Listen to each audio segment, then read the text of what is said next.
Hi అండి, అందరు ఎలా ఉన్నారు? బాగున్నారా? కువైట్లో ఇది వరకు పాత వీడియోలు చూసుంటే తెలుస్తుంది. అప్పుడు చిన్న చిన్నగా ఉన్నాయి కదా, ఇప్పుడు చూడండి ఎంత పెద్దగా అయినాయోను. అప్పుడు చాలా గెల్లలు కొట్టేశారు, ఇవి కూడా సగం సగం కట్ చేసేసారనమాట. చూడండి ఎంత మంచిగా వచ్చినాయి, పెద్ద పెద్దగా ఈసారి చాలా పెద్దగా వచ్చినాయి కాయలు. ముగ్గుతున్నాయి ఇప్పుడిప్పుడే, అక్కడక్కడ ముగ్గునియ్యి చూసారా, పసుపుగా ఉన్నాయి. ఆ పసుపుగా ఉన్నాయి చాలా బాగుంటాయి కదా, తీయగా స్వీట్గానా.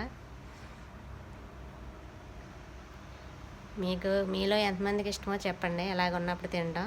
నేనైతే ఇలాగే తింటాను, మళ్ళీ బాగా ముగ్గిపోయిన తర్వాత నేను తిన్నాయి. ఓకేనా ఫ్రెండ్స్, మా చెట్టుకి 8 గెలలో మొత్తం. ఓకేనా ఫ్రెండ్స్, సబ్స్క్రైబ్ చేయండి, లైక్ చేయండి, షేర్ చేయండి. ఓకేనా, బాయ్. ఎంత మంచిగా వచ్చినాయి ఆ సారీ.